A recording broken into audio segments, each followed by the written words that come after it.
Hayyaa anaa ofin taajjabe namana. Ededa jiruu tabba guddaa kana. Namaaf ejjeta qabaa dhadhaabsatee bahaa. Natti mucuca ta'ee maaf gadi na darbaa. Hamma beekumsa kiyyaa adda filee hin beeku marruu kiyyaa. Gammachiisuun hawwaa guuteefiin iyyaa. Garuu akkana miti inni faallaa kiyyaa. Hir'ina koo jaalata gaarii koofni iyyaa.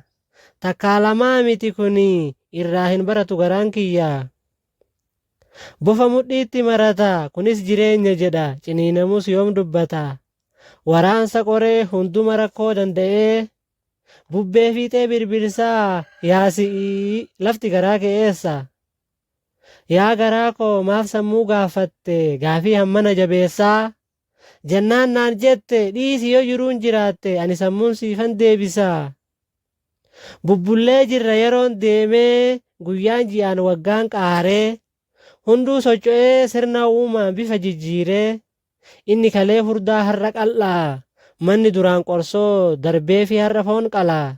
Inni kalee jiruun muka jalaa har'a mana ijaarratee kunoo viillaa keessa galaa. Ta'iiwwan kun baay'ee numa deema wal jalaa marruu jaallatee miti ni barreeffameef awwalaa. Hubattee yaa garaa baadhataa waan maraa bal'aa keessi akka haraa obsi kee kaleessaa si qaqqabsiiseera bakka har'aa. Dhaabaa isin lameenuu gama biraa jira furmaanni rakkoo kiyyaa. Gaariis ta'u hamaan martuu carraa kiyyaa. Baganaaf kennite alhamdulillah yaa rabbii kiyyaa. Barreessaa walaloo Nuyi Waariyooti.